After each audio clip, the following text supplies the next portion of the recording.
bridge we thought was going to be proposed possibly over here, and this is the paddock area in this area right here. Okay. So the first thing we notice is that you have an inclination from Highway 9 coming down, and also here with north coming this way. So this is a perfect heat trap, which other groups have mentioned already. And so building up trees along here would help retain that heat, but also buffer the noise and the pollution coming from the highway. So along here, because of the incline, putting things for erosion control as well as height and a constant buffer even in the winter would be things like cedars and spruce. And as you come down, things like hawthorn or serviceberries to keep the erosion under control. And same here with a lot of the berries intermingled with your fruit trees that are along this side here. And we noticed too that you had this hard pan slope, and you were really concerned about the sparrows, and the sparrows were coming in and out of this area, possibly digging their way in for homes or nesting. And so we thought you could help maintain the population by adding some sparrow houses in here as well, like hanging in the trees. So that's what these little yellow shapes are. And up here, how much higher up back houses to keep the mosquito down. So as people are working throughout the day or the night, that is under control. When you're at the parking lot on this side, coming through the new bridge, there would be pathways leading to the barn, to the demo gardens, which would be right up front, to a shedded area here, a solar oven, outdoor seating area, chickens, compost, and a children's play / garden area over here. We also were thinking about accessibility for wheelchair access. So these that are sort of silver gray could be flagstone or some sort of smooth surface, so that they can come in and just stay within these smaller areas without having necessarily to go through all here. That could be something that you think about in the future. This whole area that's in green would be perennial plants specifically for insects, as well as up here. So the gardens are much bigger with less work to maintain because they would be perennial. But so we're looking at things like echinacea and coneflowers and all that kind of stuff that they really like butterfly weed, all in here and in here. Especially because right here you're going to have your bees. So they'll be away from most people, so if they're afraid of the bees, they're quite far, and yet they're happy because there are places where for sure they'll always have something to pollinate. Around here at the back is where we thought you could keep your chickens, and so Josh is going to go into more detail about that because they'll be stored in the barn, but also out here. And as you come around, we thought one possible place to put a compost is right there, so that you can also compost the chicken manure. But anyway, you'll go into more detail about that. But coming around here, we thought it would be nice to have a nice seating area looking this way, because this is actually just a roof or awning on the side of the barn. So under here, you could be doing your workshops or outdoor cooking, really close to the solar oven or any other cover oven that you choose. Looking this way at a place where people can sit in the shade and possibly even put some vines on top, like grapes or wild raisin or something like that. So as you come this way, a little play area for the kids. So you were saying that you weren't sure if you were allowed to put trees or shrubs or anything in this area because it's right at the base of some homes. So we thought maybe a nice way to make it happy for you as a community garden and for the residents is to think of a play area. So if anybody here had kids, that they would have public access to that anyways. And so here there would be like a rainbow archway coming in, maybe a little log seating area with gardens around it, possibly like large animals that they can like hop on top of and play with, like a sandbox, and some seating around so parents can watch Okay, so in here we thought you can have your demo gardens. So these would be the largest of the gardens. And we chose these first so that you can start working on these first before you start going in this way. And you can create your spiral gardens with the kids for workshops. In here it could be some butterfly gardens or secular plants. And here we thought would be a nice area for picnics along the river. But parts of the river were really, really close to the paddock. And we noticed there was a lot of erosion in here, so maybe planting some trees like cottonwood or poplars to keep that from sinking, because it's getting really close. And then back here we thought it might be nice for like a little secret meditation area that you can be putting in a little labyrinth. And as you come over here, some washrooms, and we have the same idea as the first group, where these would be the compostable washrooms, where you could use waste as compost. And on either side of those, solar panels. Because this is such a heat trap, and because this would be looking south, that might be a nice area to put them. Okay? And I think I'm going to bring it to I'll Josh jump in here, yeah. to talk more about this barn area here. Okay, yeah, like Rita said, we thought the solar panels would be better served over here to catch more light.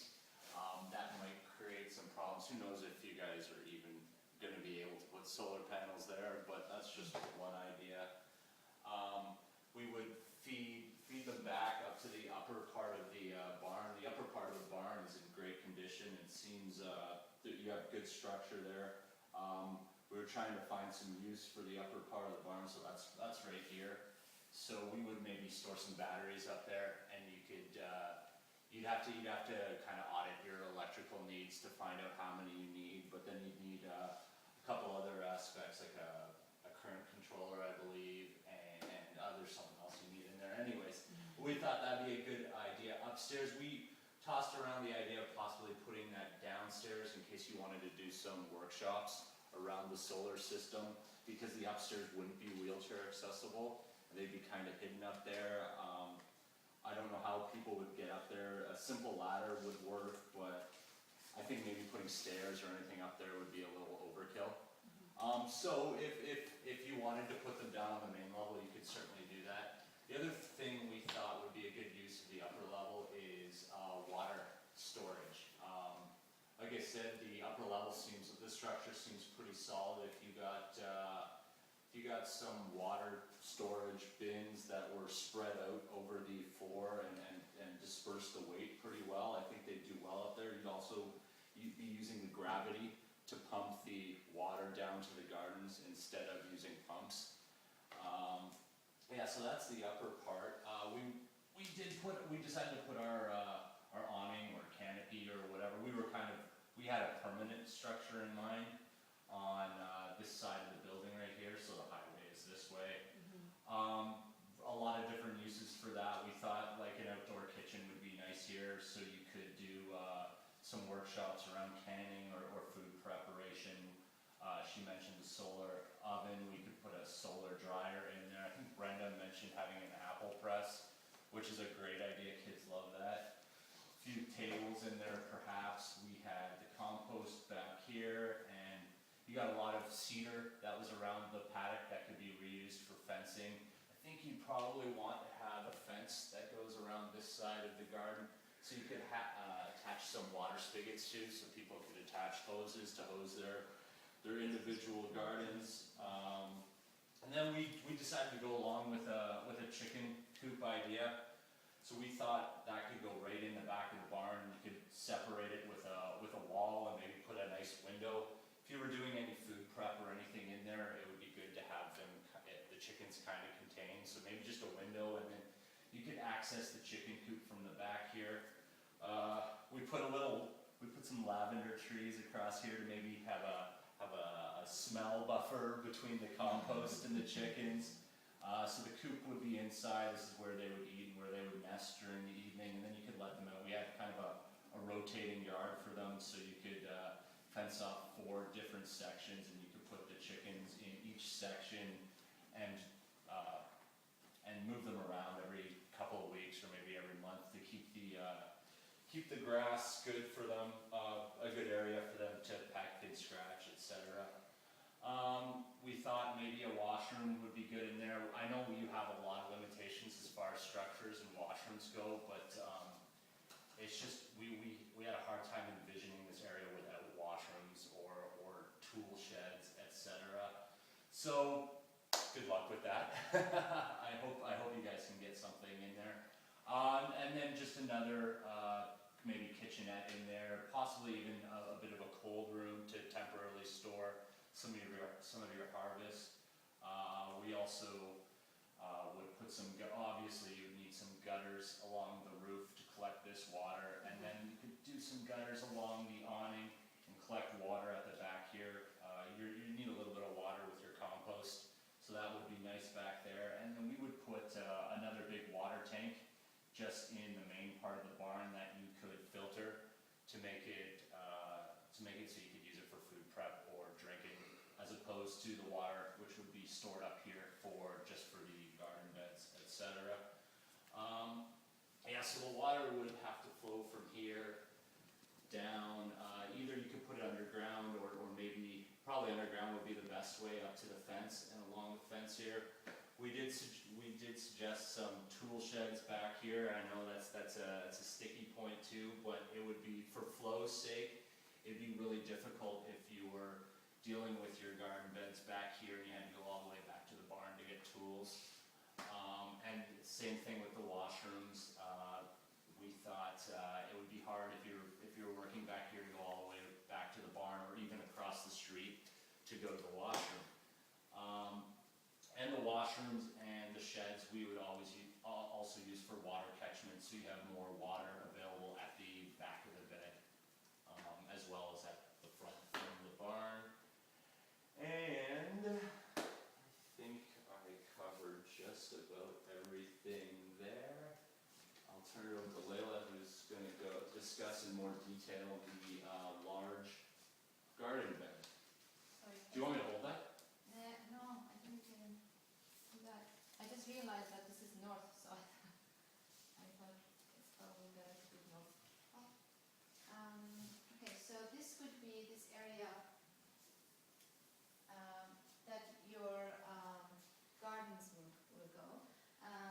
As Rita mentioned, these we thought at the front, because your pathways are coming this way, and this is your entrance. Essentially, these would be at the front of your garden.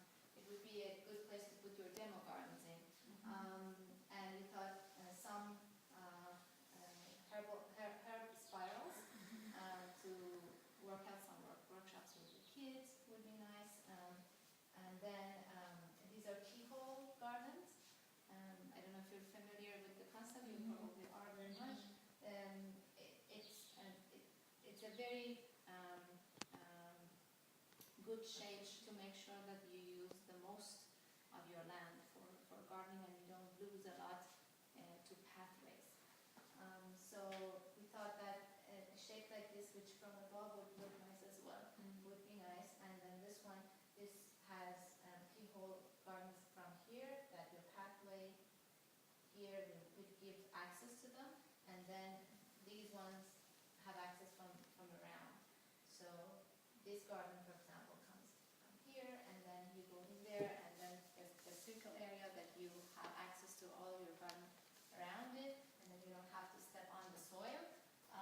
And the space is so much that you can access it from either side. Then we thought keyhole garden shaped raised beds would be nice to put here, which is very close to the path. And this would be nice for elderly who don't want to bend over a garden, or for a wheelchair. The wheelchair would go right in, and the bed is up, so they can work on their garden while they're sitting. Then, as mentioned before, these are your butterfly gardens, which you would have your butterfly homes in there. And then this would be essentially the area that you would rent out. Now, we thought probably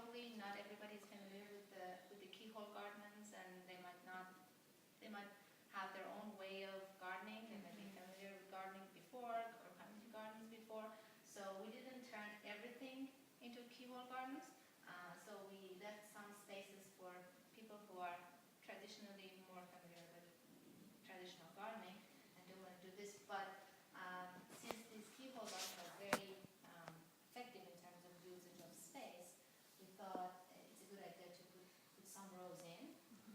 And this would also be beneficial to make people aware of this design, and maybe they like it and maybe they can incorporate it into their gardens later on. So the good thing about this type of shape is that you can give one to one person if they only want a very small area, and this is in diameter somewhere around 10 feet. 10 feet? 10 feet. 10 by 10? 10 by 10. So this would give you 12, and then you can put 12 on this side, and you could possibly, like this is 12, so I put one here just to make sure our shape is not very rectangular, give it a little bit more edge, but you could possibly make it instead of like 12, make it 14. You have room to play with that a little bit. You can give them one, or you can give them two, which are in front of each other, or you can give them 4, 6, or as many as you like, or as many as they want. That's interesting. So there's a little bit of flexibility there that you can play with. Now these are our pathways, which gives access to the keyhole gardens or the gardens in general. And we thought that in these pathways, because you have a slope coming down here and you have a slope there, so this one here. So the water that comes down, and you have clay, so the rain is not going to be captured in the soil. Mostly it's going to be runoff, especially in this area that's very compacted. So when you have that rain coming down this way, then we would catch them in these pathways. What you do is that you dig the ground, and then you put gravel, which the water will go through, and then you cover it with straw, probably, or I think straw or hay Or wood chips. or wood chips, essentially. And it'll be nice to walk on, but underneath you will be catching water. Now, since this area is mostly flat, what you're going to have to make sure is that these are not on contour, so a little bit like slopey, just slightly, so that the water slowly moves, and then it feeds the beds, and at the end it goes to the river. If there's anything left over, it goes down to the river. So,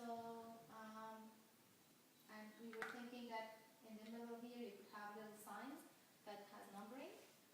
We were thinking that you number them like this, and then this would be 1, 1, 1, 2, so that you can have a system when you know exactly what belongs to who in your community. Now, in terms of phasing, this would be this and probably 2, or depending on how many customers at first you have, 2 rows here would be your beginning. And obviously this is not carved in stone. You can, if there are people who want this type of garden, we can fit it in the second row probably. And then see how this type of keyhole gardening works out with the community. If they're really interested and they want more, we can build it up over the years. But if they're more comfortable with that type, then you can incorporate it into Time, does it wrap up, or is there? I think we're all